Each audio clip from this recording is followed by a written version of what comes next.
Eh bien, bonsoir tout le monde, bienvenue sur la chaîne Road to Pilote de ligne, j'espère que vous allez toutes et tous super bien.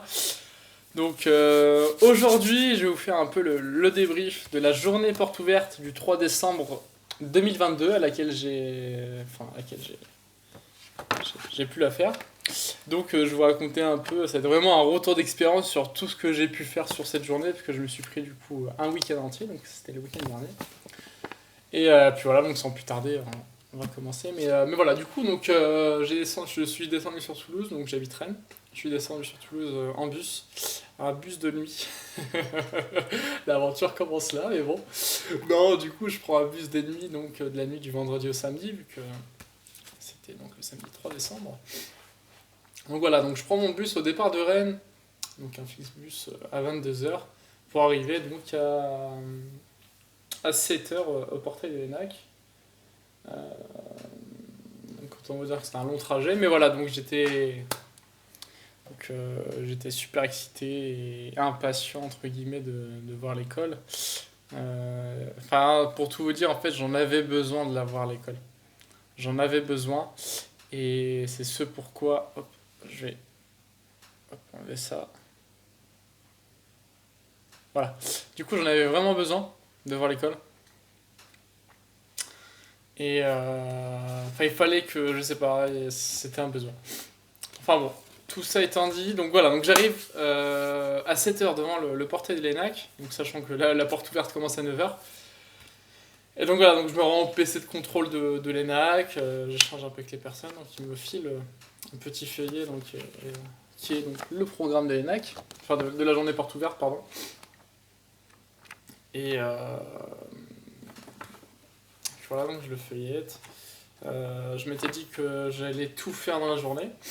Et chose faite, donc pour tout vous dire, donc il y a l'inscription, enfin il y a la volière, pardon, la volière c'est là ils font la démonstration de drone, une expérimentation, simulateur A320, simulateur AL50, radar pédagogique, flight radar 24, images de surveillance du trafic réel à l'ENAC, à la bibliothèque il y a un escalier d'organiser, la bibliothèque était libre en fin de visite, enfin il n'y a pas de souci par rapport à ça. Puis après il y avait différentes conférences. Ça, c'était aux amphibelotes, Belote pardon, et Amphicost. Donc, moi, c'est avant tout qui m'intéressait, c'était EPL et ADPL. Puis, je suis quand même parti voir les autres pour voir de quoi ça parlait. Et sinon, donc après, il y avait une présentation de l'activité de sciences et d'ingénierie de navigation aérienne. Donc, typiquement, présentation d'activités de recherche et d'enseignement dans le domaine de l'informatique interactive et de l'interaction humaine-machine, à laquelle j'ai pu parler du coup à un doctorant. Et c'est super sympa, donc au passage tu passes sur cette vidéo, je te remercie beaucoup pour l'échange qui fut très enrichissant. Et donc après il y a aussi une présentation du département des langues, sciences, enfin des sciences humaines et sociales, pardon. Donc c'est un peu on a pu découvrir du coup les différentes épreuves d'anglais du coup pour ENAC. Après l'utilité de recherche du laboratoire ENAC, l'utilité des simulateurs de contrôle de la navigation aérienne. Ça c'était super intéressant. Enfin, toutes les activités ont été intéressantes, mais celle-là était très marquante dans le sens où on n'a pas l'habitude de voir ce genre de formation. Enfin, non, ce genre de dispositif pour former les élèves ICNA. C'est vraiment se croire dans une tour de contrôle, et c'est fou. C'est fou tous les moyens qu'il y a, c'est ça qui m'a impressionné. C'est qu'il y a tout qui est fait pour que vous en ressortez grandi de cette école en fait. C'est même plus qu'une formation, je pense. Je dirais même c'est une école humaine, je sais pas comment dire, genre, je sais pas comment qualifier, mais c'est plus qu'une formation que vous dispose l'ENAC, que vous dispense l'ENAC. Puis voilà, il y a un planétarium, une soufflerie, la plateforme Achille, donc voilà, simulateur 320 et L50. Voilà. En tous les cas, voilà, donc j'ai feuilleté le programme, j'ai annoté ce que je voulais faire de la journée. Et donc voilà, donc après j'ai pu parler donc, avec un abonné super sympa d'ailleurs qui a passé les sélections cadet de l'air et qui était cadet de la promo 2022. Super sympa, on a pu échanger énormément. Non, c'était super sympa. Moi ce que j'ai fait après c'est que donc, je suis parti à l'accueil parce qu'il faut partir à l'accueil pour pouvoir s'inscrire sur les différentes activités. Donc autant vous dire que l'A320 c'était mais full. Heureusement que je suis arrivé parmi les premiers hein, finalement, parce que la queue c'est très vite fait. C'était bouché, il me semble, de ce que j'ai pu entendre, ils ont dû subdiviser la longue file de la queue, enfin la longue queue en quatre. Enfin c'était toute une organisation pour les NAC. Donc non, non. Je me suis inscrit du coup au simulateur 320 et puis voilà. Et donc après ce que j'ai fait c'est que je suis parti du coup mince, je vais vous dire le nom, au bâtiment Breguet. Donc c'est là où il y avait tout plein de stands qui présentaient les différentes formations qu'offraient les NAC. Donc il y avait les ISSA, les ICNA, les EPL, cycle préparatoire à TPL. Enfin voilà, il y avait toutes les formations de présentes. Donc avec les personnes qui la constituent et puis des élèves pour venir témoigner de leur formation, de leurs expériences. Et donc j'en ai profité pour voir bien sûr les ISSA. Mais avant tout, Madame Odouze, c'est la personne qui s'occupe du concours cycle préparatoire TPL. Super sympa, on a pu se voir enfin pour de vrai, et puis voilà, donc on a pu échanger, etc. Et non, c'était une très belle rencontre. J'ai aussi pu longuement échanger avec les EPL. D'ailleurs, je tenais à tous les EPL, mais que ce soit les EPL, mais toutes les personnes à qui j'ai pu rencontrer et échanger, c'était juste super enrichissant en fait. Euh, La JPO, c'était quelque chose de fou et je voulais les en remercier parce que c'est grâce à vous si j'ai pu vivre ce genre de moment. Ça m'a très honnêtement marqué. Parce que vous êtes une famille, les EPL, vous êtes une famille, même les NAC est une famille. Et j'ai eu le sentiment que voilà, enfin pas d'y appartenir, mais je sais pas, c'est comme si je me sentais chez moi en fait. C'est comme si vous me disiez, j'ai envie de vous dire, j'ai envie de rentrer chez moi. Et, et les NAC me fait ressentir ça, c'est ça qui est très bizarre en fait. Mais bon. Mais c'était avant tout pour remercier du coup toutes les personnes avec qui j'ai pu échanger. C'était juste fou et enrichissant en fait, hein, les rencontres qu'on peut faire. Mais voilà, du coup, je suis parti à Bâtiment Breguet, puis ensuite il y avait la conférence sur le cycle préparatoire ATPL, puis après les EPL. Enfin, tout se fait dans cette même séance, donc de 10h30 à 11h30. Le problème, c'est qu'elle était très vite remplie. Donc ce que j'ai fait, c'est que j'ai basculé sur. J'ai basculé sur quoi? Oui, c'est ça, du coup, je suis parti après dans le département, enfin dans la région où il y avait enfin la zone où il y avait les associations, où j'ai longuement discuté du coup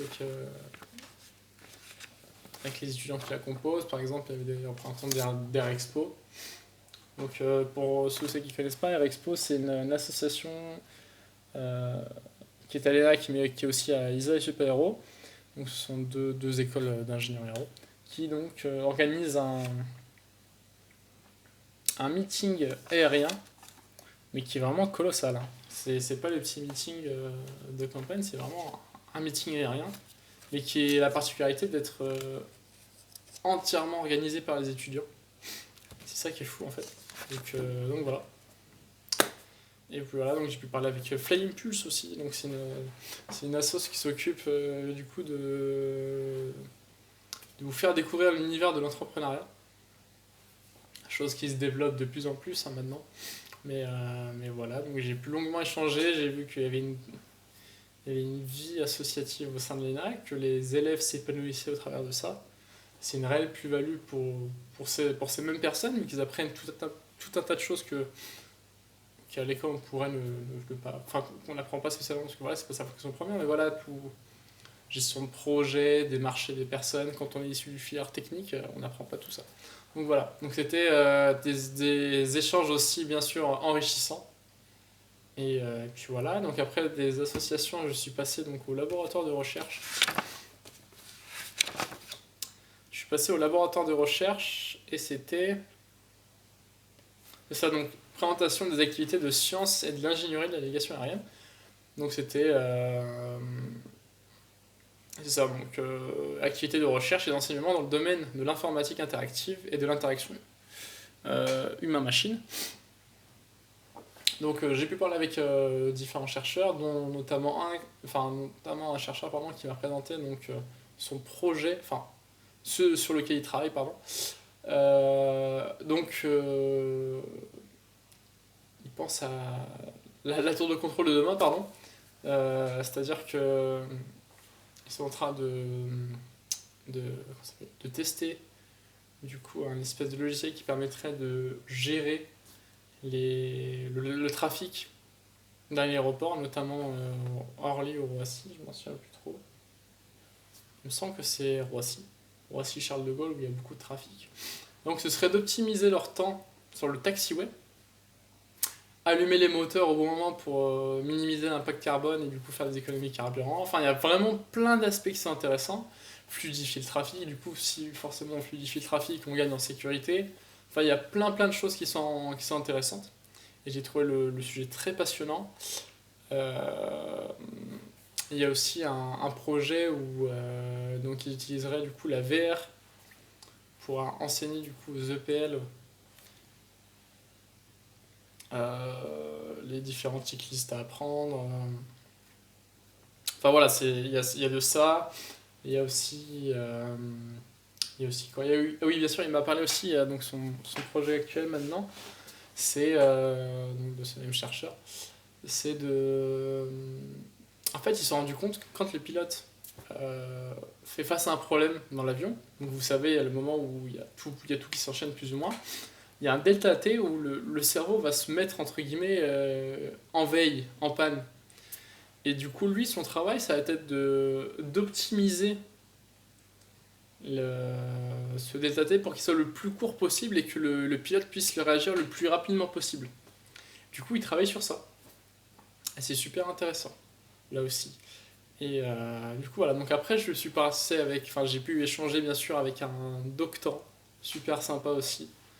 Donc on a échangé sur son sujet de thèse avec lequel il travaille. Et c'est super sympa parce que de base, il venait pas du domaine de, de l'aéronautique et mine de rien, il a réussi à y être à la force des choses. Donc comme quoi, tout peut mener à l'aéro, même si de base on n'est pas fait pour.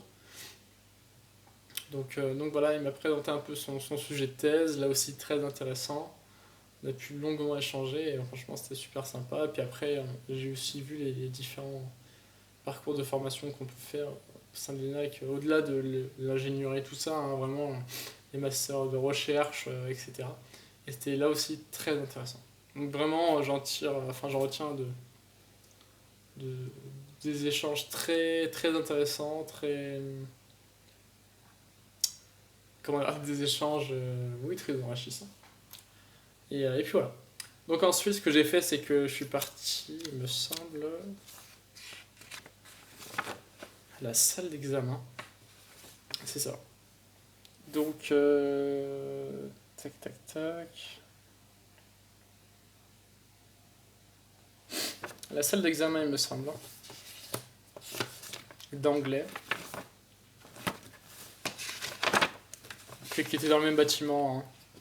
Est-ce que je monte un étage? Puis je descends. Qui est au même niveau, en fait, ça se trouve même. Tac, tac, tac, que je retrouve bien. C'est une salle d'examen qui présentait un peu le déroulé d'un entretien en anglais, parce qu'à l'ENAC, que vous fassiez EPL, mais ICNA et ce genre de choses, vous avez un entretien qui se fait, un oral d'anglais. Hein. Donc voilà, donc c'est ça. Découvert des épreuves d'anglais des concours ENAC, et puis voilà. Donc en gros, comment ça s'est passé, ils ont mis à disposition 3 salles. La première, ça présentait de manière générale. Donc il y avait une vidéo qui était projetée, qui était projetée du coup au tableau, et donc qui expliquait un peu les attendus du concours ENAC, ce que l'ENAC recherchait, quels sont les critères de sélection, etc. C'est sur quoi ils se basaient pour procéder à tout ça.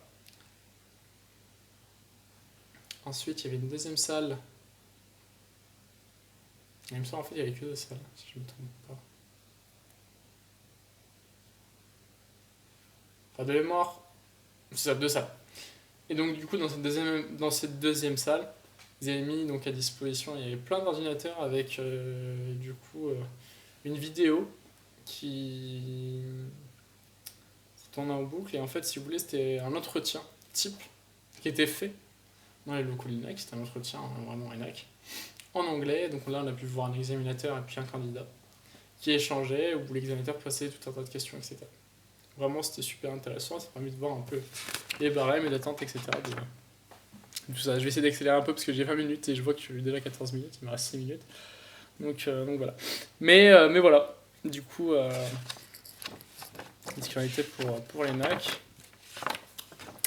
Enfin, pardon, pour l'épreuve d'anglais. Et ensuite, donc, je suis parti en conférence après. Donc, c'est déroulé de 14h45 à 15h45, donc c'est la formation EPL à TPL. Et donc là, on a une présentation qui a été faite par la personne qui s'occupe du coup de gérer ce concours-là.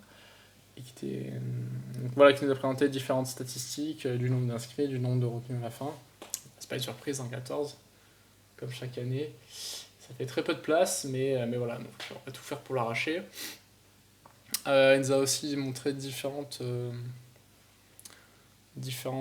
skills à avoir et qui est attendu au sein d'un candidat pour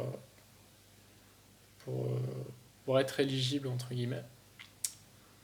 On a eu une présentation des différentes épreuves, etc. Donc voilà. Et ensuite, à l'issue de ça, je suis parti à la soufflerie. Et donc à la soufflerie, si vous voulez, c'est une espèce de gros tuyau bleu qui va venir donc accélérer le vent. Vous avez une petite maquette.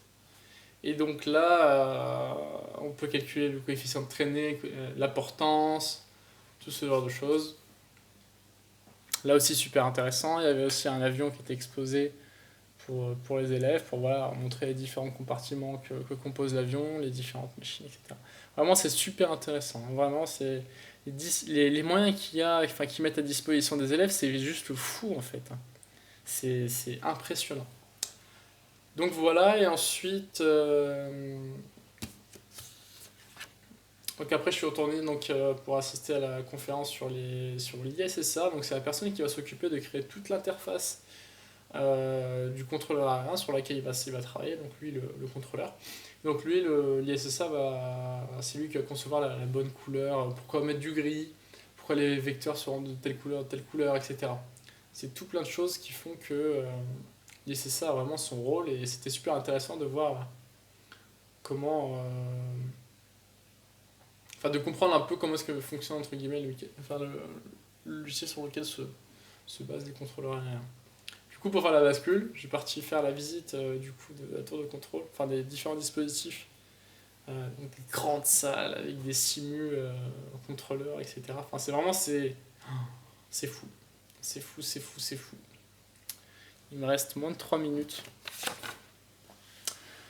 Plateforme Achille aussi, j'ai pu faire du simu 320, donc là c'était super sympa. J'ai échangé bien sûr avec l'instructeur. C'était juste. Vraiment les NAC. Pour finir sur ça, bon déjà c'était une JPO juste impressionnante. Et pour finir sur ça du coup, je voulais avant tout remercier toutes les personnes avec qui j'ai pu échanger et faire leur rencontre. C'était super intéressant, super enrichissant, et je tenais à vous remercier. Vraiment tous les messages que j'ai pu avoir de votre part, c'est juste fou. Les NAC, c'est une très belle famille. Une très belle famille. Les EPL d'autant plus. Enfin, je sais pas comment vous dire, c'est une famille, les NAC. Et c'est là que je me suis rendu compte, c'est que les NAC, au-delà de délivrer une formation de pilote, c'est avant tout une formation humaine. Vous ressortez de cette école, mais vous n'êtes pas la même personne, hein, clairement. Et c'est ça qui me motive d'autant plus à vouloir passer à tout prix par cette école, c'est que c'est plus qu'une formation, hein, comme je vous l'ai dit, pilote. C'est avant tout une formation humaine, et je l'ai ressenti, et ça se ressent beaucoup. Ça se ressent beaucoup déjà de par les moyens que met à disposition l'ENAC pour ses élèves. Enfin, c'est toutes ces choses-là, l'état d'esprit, c'est tout. C'est un tout qui fait que l'élève, quand il rentre à l'ENAC, il en ressort forcément grandi. Et c'est ça qui me motive aujourd'hui, et encore plus qu'avant, de vouloir intégrer l'ENAC, c'est une formation humaine. Et c'est ce qu'il y a de plus beau. Et je pense que c'est ce qui fait qu'aujourd'hui, les pilotes ENAC ça reste des pilotes ENAC, c'est parce qu'ils ont suivi une formation qui est plus que de qualité. Enfin voilà, en tous les cas, j'espère que la vidéo vous aura plu. J'ai moins de 30 secondes pour finir. J'espère que vous allez très bien. N'hésitez pas à lâcher un petit pouce bleu, ça fait toujours plaisir. Puis je vous ferai la vidéo pour le petit débrief du musée Rospica. Aéroscopia, pardon, et il y aura une vidéo donc de l'ENAC. Sur ce, passez une excellente soirée, c'était Rotopia de ligne. On se donne rendez-vous demain pour le débrief. Très bonne soirée, ciao!